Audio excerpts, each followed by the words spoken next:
നമസ്കാരം. എല്ലാ മലയാളി വാർത്താ പ്രേക്ഷകർക്കും നല്ലൊരു ദിവസം ആശംസിക്കുകയാണ്. ഏവർക്കും വാർത്തകളിലേക്ക് സ്വാഗതം. ഹൃദയം നടുങ്ങുന്ന കാഴ്ചയാണ് തിരുവനന്തപുരം ബാലരാമപുരത്ത് നിന്നും വരുന്നത്. 2 വയസ്സുകാരി ദേവേന്ദുവിനെ ജീവനോടെ കിണറ്റിലെറിഞ്ഞത് അമ്മാവൻ ഹരികുമാർ എന്ന് പോലീസ്. എന്തിനു വേണ്ടിയായിരുന്നു ക്രൂരകൃത്യമെന്നതിൽ ഇപ്പോഴും അവ്യക്തത തുടരുകയാണ്. ഉറങ്ങിക്കിടന്ന 2 വയസ്സുകാരിയെ കിണറ്റിലെറിഞ്ഞു കൊന്ന മാതൃ സഹോദരൻ അറസ്റ്റിലായി. കോട്ടുകാൽക്കോണം വാറുവിളാകത്ത് വീട്ടിൽ വാടകയ്ക്ക് താമസിക്കുന്ന ശ്രീതു ശ്രീജിത്ത് ദമ്പതികളുടെ മകൾ ദേവേന്ദുവാണ് കൊല്ലപ്പെട്ടത്. ശ്രീധുവിന്റെ അനുജൻ ഹരികുമാറിനെയാണ് ബാലരാമപുരം പോലീസ് അറസ്റ്റ് ചെയ്തത്. സഹോദരിയോടുള്ള അമിതമായ അടുപ്പം കാരണം ഭർത്താവിനെ എന്നേക്കുമായി ഒഴിവാക്കാൻ പദ്ധതിയിട്ട് നടപ്പാക്കിയതാണ് അരുംകൊലയെന്ന് ചോദ്യം ചെയ്യലിൽ പോലീസിന് വ്യക്തമായി. കൃത്യം സഹോദരി ഭർത്താവിന്റെ തലയിൽ കെട്ടിവയ്ക്കാനും ശ്രമിച്ചു. പിടിക്കപ്പെട്ടാൽ മാനസിക പ്രശ്നമുണ്ടെന്ന് വരുത്തി തീർക്കാൻ കൊലയാളി നടത്തിയ ശ്രമങ്ങളും പോലീസ് പൊളിച്ചു. തിരുവനന്തപുരം ബാലരാമപുരം കോട്ടുകാൽ കോണത്താണ് സമാനതകളില്ലാത്ത അതിക്രൂരത അരങ്ങേറിയത്.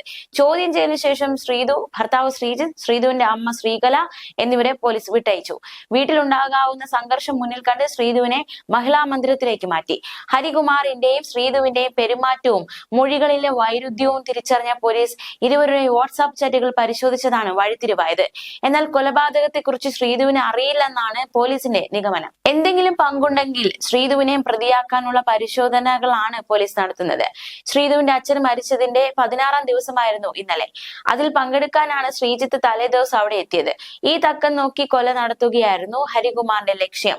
കൊറ്റാമം സ്വദേശിയാണ് ശ്രീധുവിന്റെ ഭർത്താവ് ശ്രീജിത്ത്. മാർജിൻ ഫ്രീ മാർക്കറ്റിലെ ജീവനക്കാരനായ ഇയാൾ 5 വർഷത്തോളമായി ശ്രീധുവുമായി ഒരുമിച്ചല്ല താമസം. ശ്രീധു മക്കളായ പാർവണേന്ദു, ദേവേന്ദു, അച്ഛൻ ഉദയകുമാർ, അമ്മ ശ്രീകല, അനുജൻ ഹരികുമാർ എന്നിവർക്കൊപ്പമായിരുന്നു താമസം. ശ്രീജിത്ത് ഇയാളുടെ വീട്ടിലും ഇടയ്ക്കിടെ അവിടെ വരുമായിരുന്നു. രാവിലെയോടെയാണ് കുഞ്ഞിനെ കാണാനില്ലെന്ന് ശ്രീധു വീട്ടുകാരെയും നാട്ടുകാരെയും അറിയിച്ചത്. പിന്നാലെ നാട്ടുകാരും പോലീസും അന്വേഷണം തുടങ്ങി.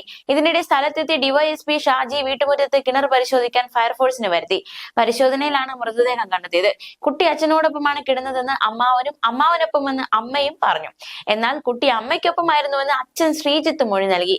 ഇതാണ് ശരിയെന്നും പുലർച്ചെ എല്ലാവരും ഉറങ്ങിക്കിടക്കെ ആരും അറിയാതെ കുഞ്ഞിനെ അമ്മയുടെ അടുത്തുനിന്ന് ഹരികുമാർ കൊണ്ടുപോയതാണെന്നും കണ്ടെത്തി. ദേവേന്ദുവിന്റേത് ശ്വാസകോശത്തിൽ വെള്ളം നിറഞ്ഞുള്ള മുങ്ങി മരണമാണെന്ന് പ്രാഥമിക പോസ്റ്റ്മോർട്ടം റിപ്പോർട്ടിൽ മനസ്സിലായിരിക്കുന്നു. പ്രതി കുഞ്ഞിനെ ജീവനോടെ കിണറ്റിലെറിഞ്ഞതാണെന്ന് വ്യക്തമായി. ഇന്നലെ രാവിലെ ഹരികുമാറിന്റെ കട്ടിലിന്റെ തീ പിടിച്ചിരുന്നു. ഇത് പ്രതി ബോധപൂർവം ചെയ്താണെന്ന് പോലീസ് കണ്ടെത്തി.